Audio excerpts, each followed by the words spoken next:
जय श्री कृष्णा। ओम नमो भगवते वासुदेवाय नमः। हरे कृष्ण कृष्ण कृष्ण हरे हरे, हरे राम राम राम हरे हरे। आइए शुरू करते हैं आज की कथा। कार्तिक मास महात्म्य, 5वां अध्याय। कार्तिक तथा अन्य मासों में किए जाने वाले इन पवित्र व्रतों की जानकारी प्राप्त करने के बाद नारद जी के मन में ये जानने की अभिलाषा पैदा हुई कि कार्तिक मास के लिए सबसे उत्तम व्रत कौन सा है। उन्होंने इस बारे में ब्रह्मा जी से पूछा। ब्रह्मा जी ने उत्तर में कहा, हे पुत्र,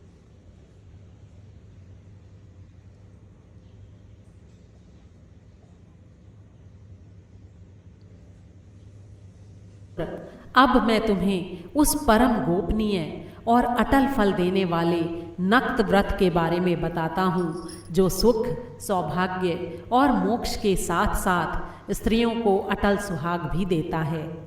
परम पवित्र और पापों के नाश करने वाले इस नक्त व्रत को विधि पूर्वक करने से सौभाग्यवती स्त्रियां मनवांछित फल पाती हैं। इसलिए ये नक्त व्रत सौभाग्यवती स्त्रियों को अवश्य ही करना चाहिए। इस व्रत की इतनी महत्ता सुनकर नारद जी के हृदय में इसके विधि विधान को जानने की अभिलाषा पैदा हुई।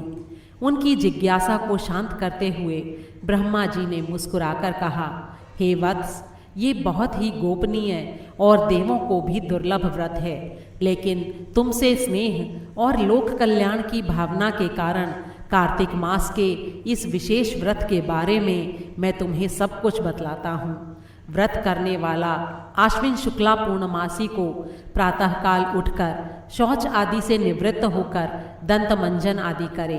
इसके बाद 2 नदियों के संगम, नदी, सरोवर, कुंड अथवा कुएं पर, या फिर यदि ये संभव ना हो तो फिर घर में ही स्नान करे। व्रत के एक दिन पहले सिर नहीं धोए और व्रत वाले दिन विधि पूर्वक स्नान करे और पवित्र भावना से भगवान का स्मरण करे और इस प्रकार व्रत का संकल्प करे। हे जगत के रचयिता और कर्ता, आप कृपा करके मेरे पतिदेव की रक्षा और मेरी संतान की वृद्धि कीजिए। और फिर सूर्य जाप करके सूर्य को नतमस्तक होकर प्रणाम करें। उस दिन सुंदर वस्त्र और आभूषण धारण करें। दिन में भोजन अथवा जलपान कदापि नहीं करना चाहिए। पूरे दिन निराहार रहकर भजन कीर्तन और पूजा में दिन व्यतीत करना चाहिए। पूजन विधि के बारे में ब्रह्मा जी ने बताया कि सायंकाल के समय हमारी यानी ब्रह्मा जी की चांदी के पात्र में दूध डालकर पूजा करनी चाहिए। सोने, चांदी, तांबे अथवा मिट्टी से ब्रह्मा जी की प्रतिमा बनाएं, उसको लाल वस्त्र पहनाएं और विधि पूर्वक उसका पूजन करें। चांदी के पात्र में रखे हुए दूध को सोने की मथनी से मथें और साथ ही ये प्रार्थना करें कि हे ब्रह्मा जी, मुझे भोग आदि के लिए गाय प्रदान करके मेरी संपत्ति की वृद्धि कीजिए। मेरे पति को धन धान्य युक्त और लंबी आयु वाला कीजिए और बहुत से दास दासियां प्रदान कीजिए। इसके बाद ब्राह्मण को भोजन करावें और अपने कुल के वृद्धों और वृद्धाओं को स्वादिष्ट पकवान खिलाकर उनकी आत्मा को तृप्त करें। फिर तारों को देखकर स्वयं भी भोजन करें। ये आश्विन मास की पूर्णमासी को किया जाने वाला ब्रह्मा जी का नक्त व्रत है।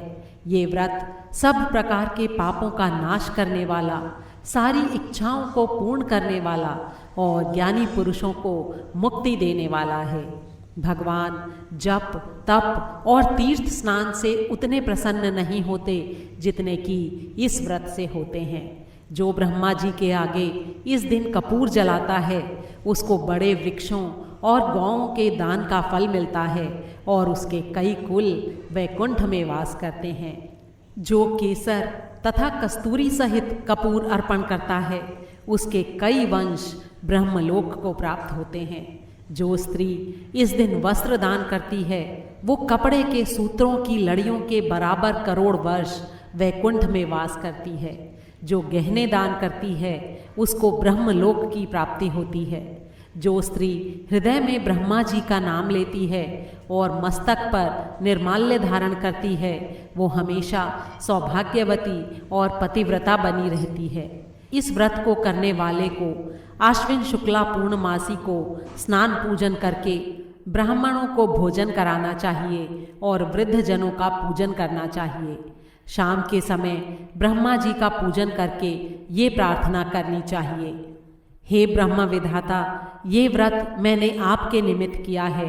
अगर इसमें किसी प्रकार की कोई कमी हो तो उसको आप स्वयं ही पूरी कर लें। ब्रह्मा जी ने ये भी कहा कि इस व्रत को करने की तो बात ही क्या, जो इस कथा को भी पढ़ता या सुनता है उसे भी अश्वमेध यज्ञ का फल प्राप्त होता है। बोल श्री विष्णु भगवान की जय।